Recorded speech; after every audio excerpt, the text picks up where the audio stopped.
Chris, I guess I just got to ask, what was going through your head when the caution came out there in the final 10 laps? Yeah, that was inevitable. We knew it was coming. I knew when we started that run, and it was winding down the laps from 60 to 40 to 20 to 15. I knew it was coming. So mentally was prepared for it. And when it did come out there close to the end, knew we were going to be kind of looking at, I don't think it was green, white checker, but pretty close to it, right? So it's hard from inside to have a good idea what's going on all around the track. But, mentally we were prepared for it, and I also knew that our Fast Mustang fired off so good that I really wasn't worried about it either. Our takeoff speed was so good today, from green flag stops to restarts. We were always moving forward, just a really fast race car that basically made me feel like no matter what the circumstances there towards the end, we were going to be in really good shape. Chris, do you remember what you said to us after finishing third here in this race a year ago? I do not know. Probably said third sucks. You had said that, it wasn't that long ago you wanted to fill this place with water or cover it with dirt or just get rid of it. So Yeah. to now come back and win this race, I mean, does it seem a little bit unbelievable how quickly things have turned here for this team? Yeah, in a way. I do remember that. I didn't know that's the quote you were referring to, because I feel like I'm going to get some bad looks when I say that. But this racetrack where I made my first NASCAR start, filling in for T-Bane here back in 2011. That one went okay, and then since then I've struggled here through the years, and have really fought to kind of find our way, and so it just felt like it's taken a long time to get my legs up underneath me here, which is surprising because I feel like it's a track that I want to like and have always tried to enjoy, and it seems like it just sweeps your legs out every time we come here after the first stage, and you're sitting there wondering what happened. So what I will say is RFK has made some massive leaps, and we've been in a good spot the last 18 months, and even I look at the fall race was a huge turnaround for us here last year, but even the spring race was good for us. We didn't get the result that we should have, but we were very competitive at times during that race. So I won't sit here and say Richmond's my favorite track right now because it doesn't turn around quite that quick. We laughed a lot growing up. We won a bunch of races at Toledo, Ohio ARCA Racing, and it still wasn't my favorite racetrack. So it's going to take a little bit more yet, but I have surely come a long way here, and I'm definitely not trying to sink it in the Atlantic. So big progress, and I think as drivers we like places that we run well at, and it surely helps. It's part of the reason why I enjoy road racing or super speedway racing at times, short track racing. Bristol's been my favorite track for a long time, and I've always been able to run good there, whereas this one's taken a little bit more work. So, I'm moving on up. I'm not quite there trying to tear it down at this point. Now I'm sitting here thinking this is a place that we have great opportunity at, and thought that in the spring. So it really is amazing how just a very short period of time can really change your opinion on a place. And I wanted to ask about Scott. You two, of course, had success in the Xfinity Series, came back together just a couple years ago on this 17-team program. As much as you're enjoying now how your Cup career is going, how much do you also have that sense of satisfaction to do it with Scott, who's had a very up-and-down career as a crew chief in the Cup Series? Yeah, I mean, it's, we think if you go back to 2015, we won our championship in the Fastenal Mustang back then on the Xfinity side, and we left Homestead and pretty much got to the banquet, and pretty much we all knew as a team that we didn't have any plans going forward, that nobody knew where they were going to end up, and it wasn't a good place for anybody, and it really took away some of the celebration that you wanted to enjoy.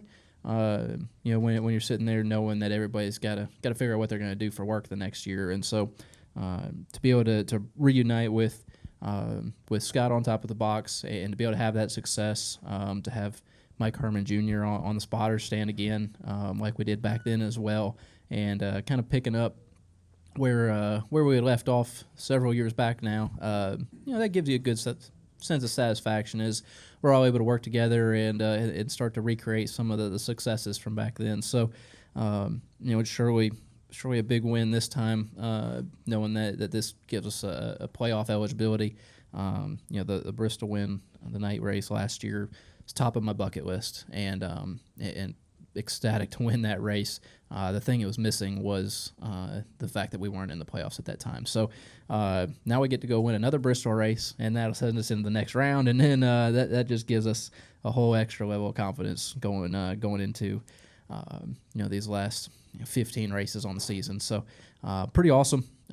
Pretty solid day here. That was just something we've talked about at RFK as an organization. Is we've been very competitive at a lot of different styles of racetracks. We've been capable of running fifth, and not capable of fighting for wins at as many as we had hoped. And we've been close at several, and and both our cars have had speed at different styles. So it's surely know that we've been close, but we knew it was going to take a strong execution and good pit stops, good strategy, good decision on the racetrack, and we were able to put all that together today, as well as having a really fast Ford Mustang to go along with it. So it's amazing how much easier my job gets when we're able to bring these fast race cars to the racetrack, and just so proud of everybody at RFK for what we've been able to turn around and accomplish, and really excited to see what's in store for us over the next several months. Go to Jordan. Jordan Bianchi, The Athletic. Do you like races like this with long stretches of green flag racing and not a lot of cautions and the field is strung out? Definitely have times where I do. When you're having a bad day, all you want is a caution. So I've been on that side of it at this very racetrack, and it also on the flip side, like a race like today, especially when it's hot and that it's getting to some drivers and they're having to fight internal battles as well. I love that. I love that opportunity for us to know that you trained for this, you worked hard to be ready for these hot races and these long stretches, and that you're in as good a place as anybody. And when you have a fast race car, and we know that we can see things play out.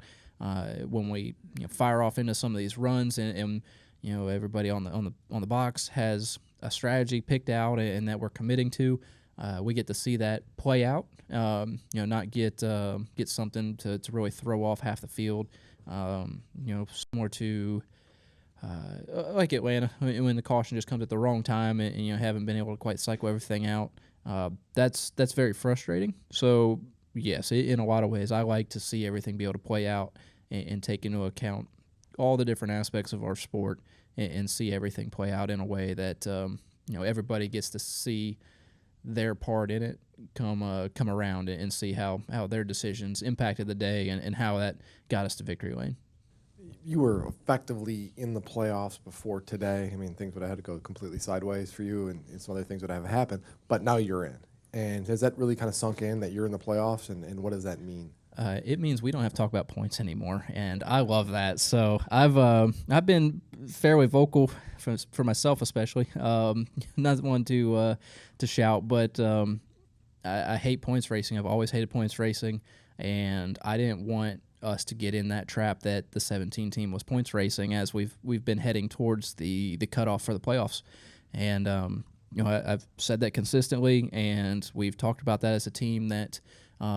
Obviously, it has to be in the back of our minds because we are in a good spot in points. We've worked hard to have that consistency, but we're not indestructible where we were at, and that a win would take care of everything. And that's our sport. Winning fixes everything, and it fixes the points talk. It fixes morale. It fixes bad weekends before. Everything can be changed by winning. So, from that standpoint, that's. It's awesome that we are in the playoffs. That was part of our goal at the beginning of this season. As RFK, we talked about winning races, making the playoffs, and being able to be a contender in the playoffs. We don't want to be a placeholder by any means either. And when I look at the races that we have in the first half of the playoffs, especially, I feel really confident that we can be a contender and we can move forward. Chris, we're going to go over to your left, and then we'll go to Adam over here. All right. Chris Powell, Couch Coach Live. Chris, congratulations on the win tonight. Thank you. And so obviously you are in the playoffs. So what is pretty much the strategy in these Final Four races leading up to the playoffs? I know you talked about confidence and what have you. So any other strategies in these next 4 weeks getting geared up for the playoffs? Yeah, what it's going to help the most is Daytona. We've I've been in the situation we go to Daytona and you've had to circle it as this is our last ditch effort, that we're right on a cutoff. Points are going to swing this way or that way. There's going to be accidents. Been in must-win situations for that, and it's not reasonable to get to Daytona and say this is our one and only chance, because it's we've had a chance to win races all the way up to that cutoff. The industry has. Every team has had chances to win races everywhere, and I feel like if you go try and points race, you get to the point where you didn't accumulate enough, and then you circle that as a must-win, and that's where things can go wrong or mistakes can be made, and it just puts a whole lot of extra pressure on everybody for one race that's not really needed. I think if you approach every race like that's the one you should have circled, then it puts you in a better spot there. So it's going to get us to Daytona in a place where we knew we were going to have a pretty good points cushion, as long as nothing went crazy over the next couple of weeks, as long as we were smart and didn't get wiped out. We have Michigan coming up, should be pretty good. 2 road courses, which has been really strong for RFK and myself. I have really enjoyed those and feel like we have a chance to win more races before the cutoff. So it lets us go into those and maybe be a little bit more aggressive or take a little bit more chance on strategy. But again, it helps you go into Daytona without that cloud lingering over, knowing that anything could happen at this track. You could very easily be wiped out, as well as 15 other cars in one accident, and not be any of y'all's doing it, and can really shake up our playoff run. So we're out of that conversation now. We don't have to worry about all that. So that's where it's so nice from where I'm sitting, is we get to go race the way we talk about racing all the time, but we don't even have to have that little bit of thought in the back of our minds that we need to be thinking about points racing. Chris, we'll go over to your right to Adam and then to Owen. Adam Cheek, frontstretch.com. Chris, it's easy to point to the short tracks as a place where you guys have found some speed. You won Bristol last year. Brad was fast there. You guys are both fast today. And you hounded Harvick for the win last year at Richmond too. But how does that speak to the evolution of RFK the last couple of years and how much you guys have improved? Yeah, so I would say that it's probably showed up in results, probably stronger short track racing. And, obviously a few wins now and been in the hunt for several. But what I'm proud of as RFK as a group is we don't have to just talk about short track racing. We can talk about super speedway racing and know that we're going to be up front battling for wins, leading laps. We can talk about road course racing and know that we've been very competitive at a lot of those and been battling for wins. We can talk about some mile and a half and be in the conversation there as well. Maybe not quite as strong as and not have the results, but we've had moments at a lot of different styles of racetracks. That's what I'm most proud of. It would be great if we just stepped up our short track program and we were competitive at these styles of racetracks, but that would put you in a place where we'd be leaving Richmond here tonight and saying we don't have another shot until Bristol maybe. I don't know what the first one will be, but that's not where we're at. We have racetracks that we're going to be competitive at every week. We do not have to circle racetracks as our chance, or this is where we're going to be really good and we're going to have to just get through this week. We haven't had that this season, and really didn't have a whole lot of that last season as well. Now, last season was a building season, and it took a lot of work to get there, and to see results from all that work is big for us. So, like you said, the short tracks are where the results are showing up the most, but what I'm proud of as an organization is we have stepped it up across the board every single week. Richmond specifically, like you did so well here last year, hounded Harvick for the lead there for a while at the end. What is it about this place you win here this year? Man, I wish I knew. I would have figured it out a whole many years ago, because I've spent more time simulating this place. I've studied as much video as anywhere when it comes to this one, and I just sit here and watch SMT and try and figure out what I've done wrong here for so long, and I just don't feel like I've changed a whole lot about what I do. I think we have better cars at RFK. We've had very good strategy. We've had good pit crews. We've had a lot of things come around. The next gen car obviously hit a big reset and kind of the feel and style of racing, and so some of that has clicked a little bit better for me at a racetrack like this.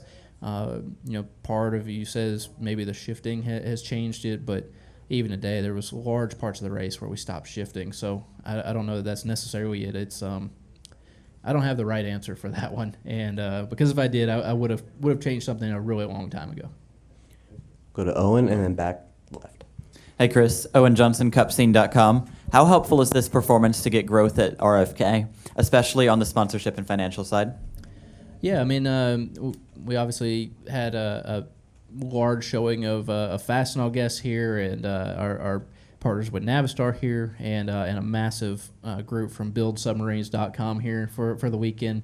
That is huge for us to be able to have a showing like this with everybody here, and to just show that that we can talk about the progression, and we can sit down and tell everybody about what we've done better, what we've invested in, what our tools look like now, how our cars look better now, how they're built nicer, and all that is true, but it has to show up on the racetrack on Sunday, and that's what days like today do. That proves that we're not trying to fluff anything, that we're legitimate in what we've invested into this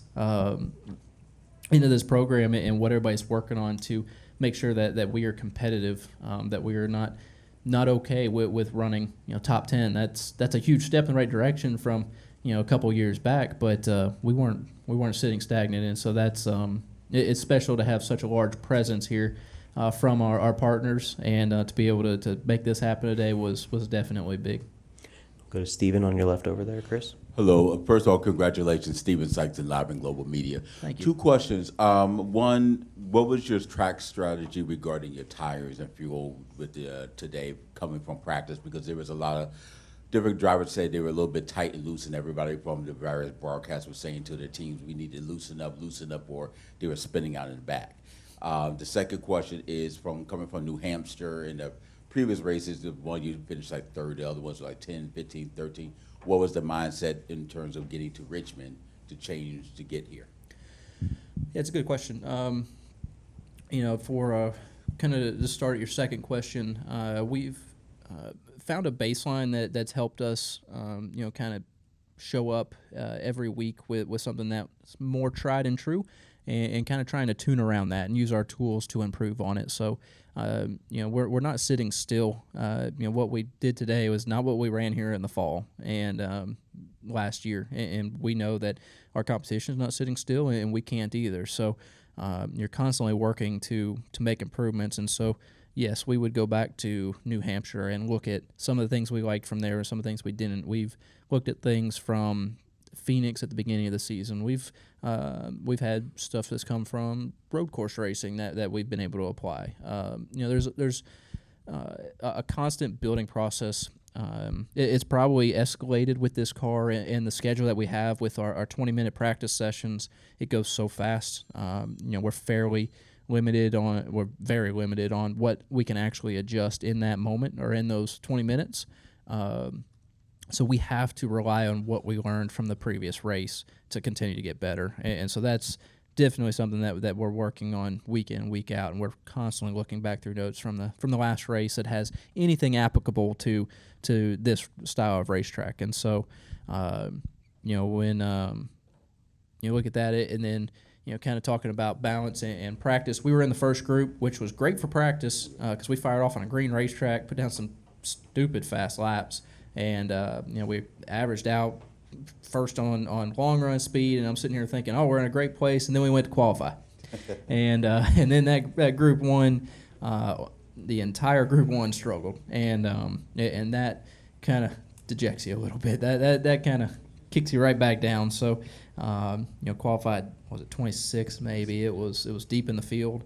and knew we had a lot of work to do. And a lot of it was just understanding that Richmond is one of the most sensitive racetracks when it comes to rubber being laid down, to temperature, to sunlight or cloud cover, or even some of the shade that comes over turns 3 and 4 later in some of our evening races. So it's a very tough track to get a grasp on because it is changing so quickly. But what I will say is our team did a really good job at working ahead of the race to where we did not make large adjustments in the race today. That I was very happy with what we had for a short run car, for a long run car, and that we were very much working in very small increments, so that two things that it's good because we're not trying to take some guesses and some big swings at it, but also gives our pit crews less to do on pit road and lets them be the absolute best that they can be on pit road as well. Thank you. You're welcome.